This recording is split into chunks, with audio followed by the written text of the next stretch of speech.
That went crazy. What? Y'all made it. I know they didn't want to tag my boy in there. Yeah, I'm ready to transfer. What? Why? Transfer. What you trying to transfer for? Housing is horrible. Food is horrible. Where is our group? Faculty is not supportive. Yeah. Well, It's a lot. Well, I got somebody that you might be able to talk to about it. Come on, y'all. You know, it is a lot of crazy stuff going on around campus. But we got somebody that you can talk to about your issues, and maybe somebody who'll give you some information about what's going on around here. really the epitome of black excellence. Yep. Should really shed some light on our school. Come in. Hey, everyone. Hey, what's going on, Nene? Not much. How are you all? Oh, good. So Quinn here is thinking about transferring. She's saying that she doesn't like housing. She said there's no food in the cab. Her AC doesn't work. So what do you think we can do to fix this? Well, I do know we have some problems we need to fix, but maybe you wouldn't want to leave if you knew the rich history of Kentucky State. So let's go on a walk.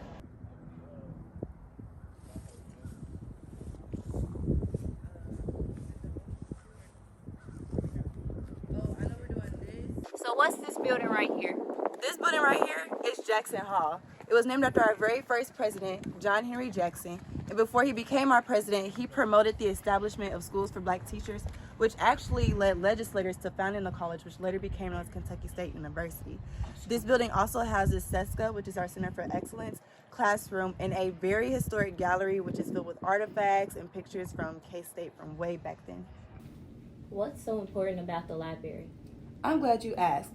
The library is named after Paul Garrett Blazer, who was the president and CEO of Ashland Oil and Refining Company, which is known for giving support for education in Kentucky. It also houses more than 700,000 resources for students and faculty, including extensive reference, periodical, and circulating collections. So what are those over there? Over here, we have every Divine Nine plot for every Black Greek letter organization that we have on campus. And you'll see right up there the best fraternity in the world, Omega Psi Phi Fraternity Incorporated's plot.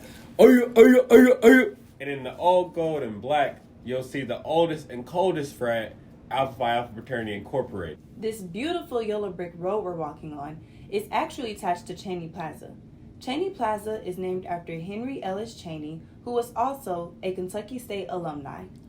Dr. Cheney, a Kentucky State legend, was a man whose life and contributions personified the motto, enter to learn and go out to serve.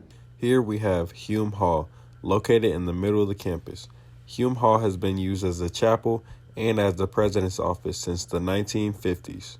Hume Hall is named after the late Edgar Hume. Isn't this the student center?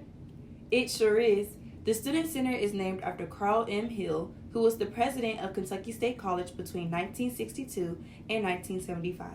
Here we have Bradford Hall.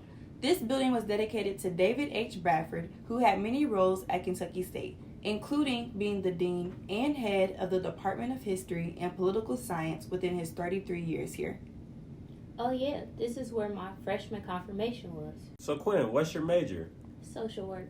Social work, so then you'll be in Hathaway Hall. It was constructed in 1967, and it houses the School of Behavioral and Social Sciences, the School of Social Work, School of Mathematics and Computer Science, and the School of Mass Communication. Here we have the Mary E. Sias Pedestrian Walkway.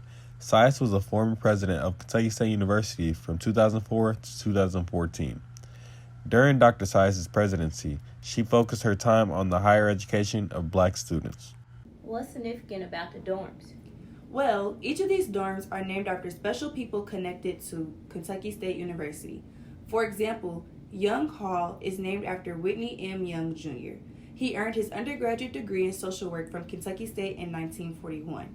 He was also a close ally of Martin Luther King Jr. and helped organize the March on Washington. He even fostered relations within the federal government, as well as advised President Kennedy and Johnson. So how are you feeling now? I think I'm having a change of heart. I might stay after all. Hey, that's what's up. You just have to have an onward, upward, and forward mentality.